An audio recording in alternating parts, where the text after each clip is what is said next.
everyone, welcome to Vidya's Creative Corner. Today we are going to do something really delicious. It's a recipe that I came across recently and it's absolutely delicious. It's called Pecan Pralines. It's very famous down in Texas and also in the Georgia Savannah area.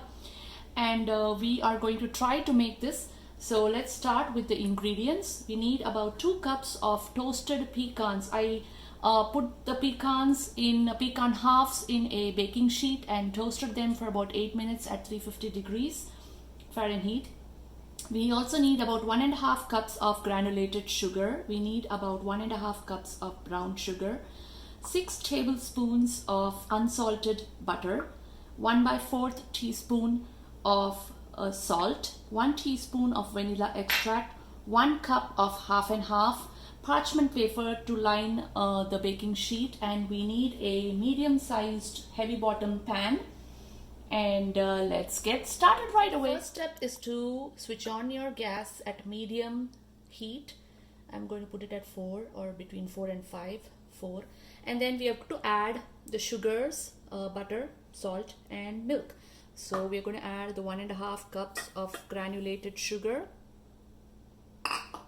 the brown sugar, 1.5 cups. We're going to add the salt. We're going to add the 6 tablespoons of butter. And finally, we are going to add the 1 cup milk. And we are just going to heat this up and allow it to come to a boil. We have to keep stirring with a wooden spatula, but that's the next step. So we have to stir this up until the sugar dissolves, the butter melts, and it comes to a boil. And then after that, it has to come to the right consistency before switching off the gas. If you have a candy thermometer, that works best. So it has to come to between 235 to 240 degrees. Once it reaches that temperature, you can switch off the gas. Now, I don't have a candy thermometer, so I'm just going to use the softball technique to figure out when is the right time to switch off the gas. So the mixture looks like it's now ready. So if I show you an example, I'm just going by guesswork. If I drop it, it should come as a ball, and you can see that it's dropping in the shape of a ball, which works perfectly. And now we need to take it off the gas, and we need to allow it to cool for about 5 minutes before adding the pecans and the vanilla extract, which will be our final step. So let's hope it comes out great. Okay, so we have allowed it to cool for about 5 minutes. So now we are going to drop in the pecans, the pecan halves that we toasted. You can also, prefer not to toast it, that's fine. And you also add the vanilla extract, 1 teaspoon. And this is the most important thing. You have to keep stirring until, the glossiness is gone and the pecans kind of become thicker, this gravy.